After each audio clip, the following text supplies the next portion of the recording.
Hey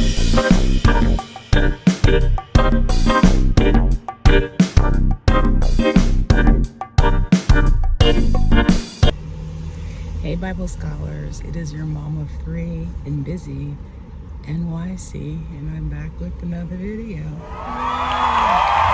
I'm whispering because BB2 is napping in the seat next to me, and the thing about BB2 is that he will wake up on a dime. So you have just clicked on the review of 2 Samuel chapters 15 and 16. Let's get started. Hopefully you guys can hear me. All the verses that I read will be out of the NIV translation, but you don't even need a Bible. I'll put all the verses on the screen. Happy Friday, guys. Let's jump into it. These chapters were wild. Again, stories I have never heard of before. These chapters were wild. So good to see you guys. All right, so 2 Samuel chapter 15 is all about Absalom's conspiracy.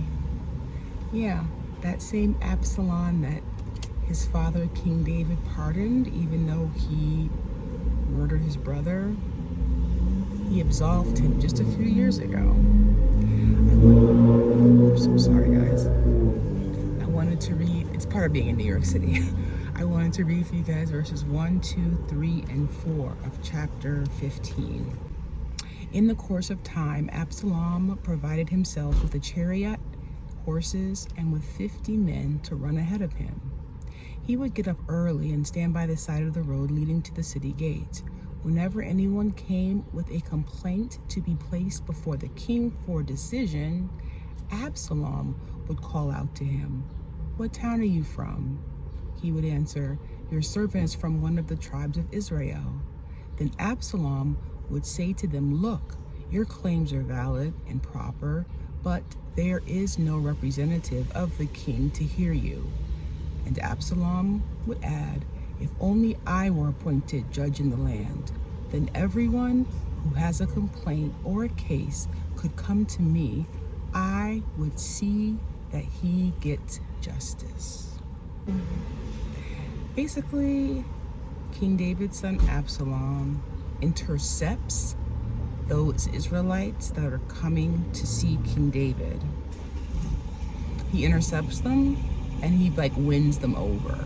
When anyone tried to bow down, Absalom would take them with his hand and kiss them.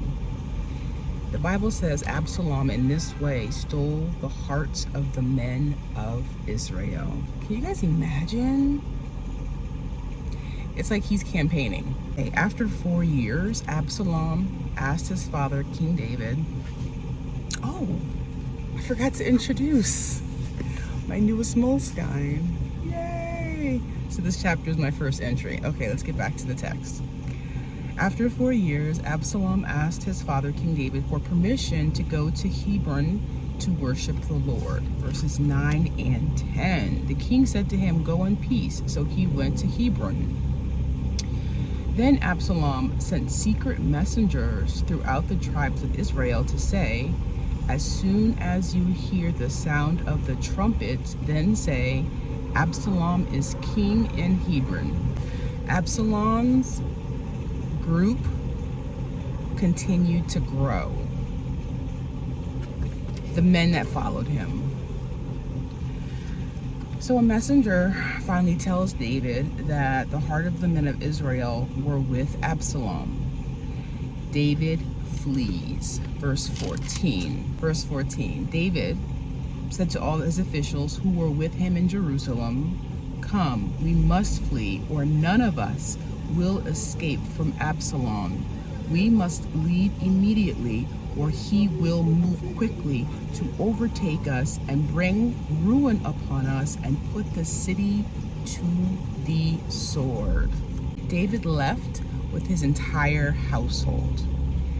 He did leave 10 concubines to take care of the palace.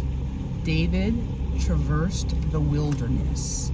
Verse 30, David continued up the Mount of Olives, weeping as he went. His head was covered and he was barefoot. All the people with him covered their heads too and were weeping as they went up. David conspires with Hushai. Is that how you pronounce his name? Yes, Hushai. So David conspires with Hushai the Archite. He tells him, offer your services, your loyalties to Absalom. Yet tell all that you hear to the priest Zadok and Abiathar. Their 2 sons are then to report back to King David. Chapter 16. Now the first thing I have written is, where is the support of King David? It just shows you like how fickle people are, right? We see Ziba. He is the steward of Mephibosheth. And remember, Mephibosheth is the son of Jonathan, the grandson of Saul, to whom David gave all that had belonged to Saul back to him in chapter 9 of 2 Samuel. Verse 1 of chapter 16, when David had gone a short distance beyond the summit, there was Ziba, the steward of Mephibosheth, waiting to meet him.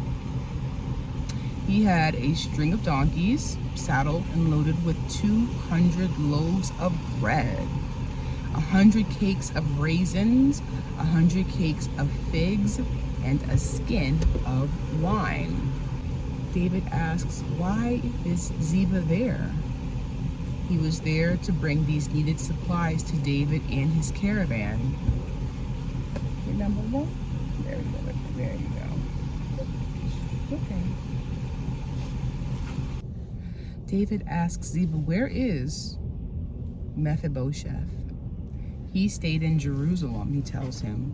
Verse 4 of chapter 16. The king said to Ziba, all that belonged, past tense, to Mephibosheth is now yours. I humbly bow, Ziba said. May I find favor in your eyes, my lord the king. So that was the first part, David and Ziba of chapter 16. The second part, Shimei curses David. So this man named Shimei, he pelted David and all his officials with stones as they passed by. And even though David's officials wanted to kill him, in David's eyes, it's like his own son was trying to overturn him. So, no. And verse 10, the king said, what do you and I have in common, you sons of Zeruiah? If he is cursing because the Lord said to him, curse David, who can ask, why do you do this? He says, my son, who is my own flesh, is trying to take my life. How much more then this Benjamite? Leave him alone. Let him curse, for the Lord has told him to. It may be that the Lord will see my distress and repay me with good for the cursing I am receiving today. It's the advice of Hushai and Ahithophel to Absalom. This advice, and he takes it. Absalom asks Ahithophel in verse 20, give us your advice. What should we do? He tells him to lie with his father's concubines. So remember when David fled the palace, he left 10 concubines to take care of it. Absalom takes this man's advice. Not only does he sleep with all 10 concubines, he does it on the roof of the palace for all to see. It's just like his way of like showing no respect for his father at all.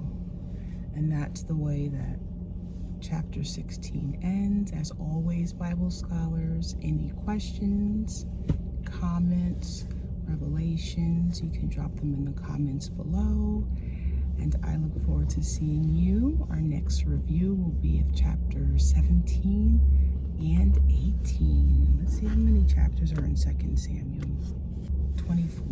Wow, we'll finish 2 Samuel this next week. Have an amazing Friday, and I'll see you in our next review. Bye for now, Bible scholars.